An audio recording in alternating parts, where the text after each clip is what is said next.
No, there's so much to that. Again, back to this Notre Dame symposium last, and somebody from Steubenville, I should remember his name. He's wonderful. Was presenting on their multimedia outreaches, and they're working with other online adult learning, and it's a wonderful man. But he made an appeal, a strong one, which I took as a serious rebuke, and he was based, in a good way, like it was a correction, where it was, so many ministries are just trying to be big, and go national, and you get an idea, you get a program, and then you want to go national. He was like, I get it. He said, I get it. He says, but the power is local. It is. He said the power is when you make this work, don't be so worried about scalability. Yeah. He said everyone wants to scale it so that we can go national. He says make this work and God will do the growing. And I sort of took it like, dude, this is America. We make something big. Right? If you don't know about it, then it doesn't exist yet, right?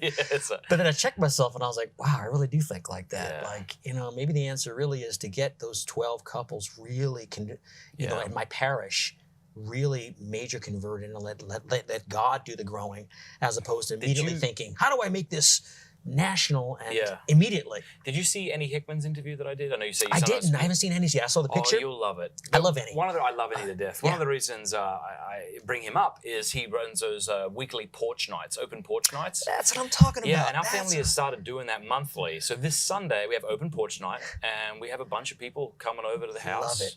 That's it. People we don't know. People can invite anyone. They just have to bring something to share. Yeah. And we say grace, and that's the only prayer we do. And then we just sit and smoke cigars and talk and do I life. love that. And there's like 20 kids on the trampoline, and it's people are like, how do you have this many people in your house? I'm like, I have a cleaner tomorrow. That's how. Or force us to clean yesterday. Yeah, that too.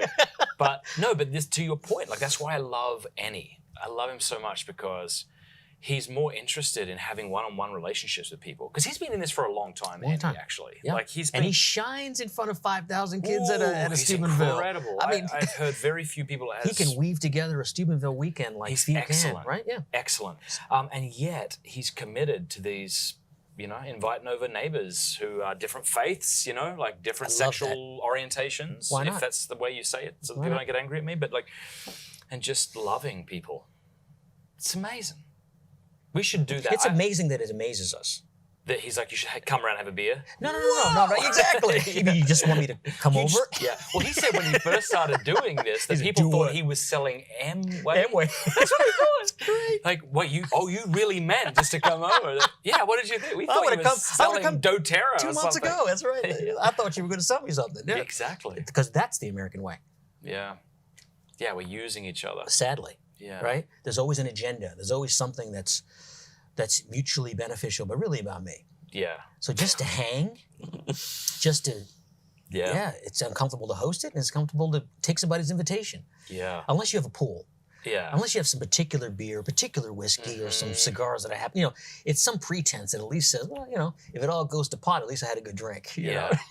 well, that is actually okay. I'm okay with people thinking that, because we do have whiskey and beer and, But yeah, gosh, getting back to the human things like conversation and bourbon on a porch and just being together. And the other end too, because it's so powerful, it's also powerful when you're among strong believers, right? That sense when you're with, whether it's friends or couples, and you start talking about something, and we're all like we are right now, we're processing in a way that all the presumption about the truth about God, the love of our faith and Our Lady, and we're still trying to figure out the mess of our own life, the mess of our family and the world. So there's also that community and gathering that's powerful when we share so much in common that we can go even further in our faith and in our life. And why shouldn't it work with folks who we don't share things? It's a different encounter. It's a different party. Have you noticed that? What do you mean? It's a different party when you invite people that are not in your bubble. Definitely. Right? And in a sense that you don't talk the same way, and you can't presume anything, and it's okay. It's like we're so comfortable, we need some affliction. We need we're so afflicted, we need some comfort. So this is what I found so funny about like this environment in which we live, like where I'm continually being told by the media that I hate black people and gay people, but I'm like, it's so not true. Like I was at the hospital recently, and there was a man there who was my nurse, clearly living a homosexual lifestyle from how he acted and what he said. I would love him to come over in a party and get to know him. Sure. And honestly, my first thought isn't to convert him. Maybe I should feel bad about that, but I would love to have a beer with him and get to know him. See, now I always, honestly, I try to look the best in people. So when I hear the argument from fellow Catholics and Christians about how we need to let go of all the doctrine and just love people as they are, I take that portion of it and say amen. I take that portion and I say absolutely amen.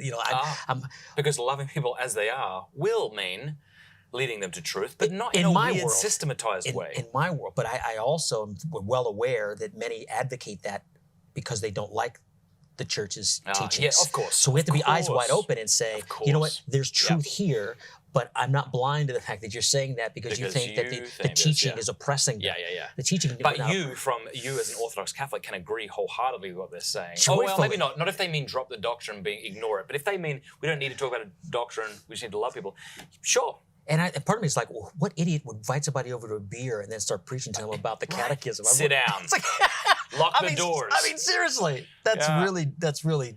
And it's almost like it's kind of a manipulative and weird to kind of like, I'm going to become his friend so that I can.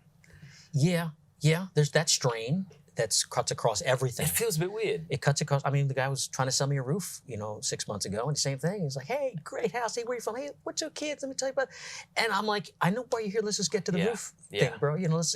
So there's some of that, but there are authentic disagreements and different ideologies, different ecclesiologies. What is the church? Different views on who Christ is. Most of them have been dealt with in terms of heresies in the past. But these things are still swirling around. So just because somebody says you're talking too much about abortion, you got to stop this language of gender ideology. You got to go out and actually sit down and have you ever met a gay person, an LGBTQ? Like that's going to change the doctrine. Yo, thanks for watching. You can watch the entire episode on YouTube if you want. You can listen to it at The Matt Fradd Show by subscribing on iTunes or wherever you listen to your podcasts. And feel free to support me, patreon.com/MattFradd.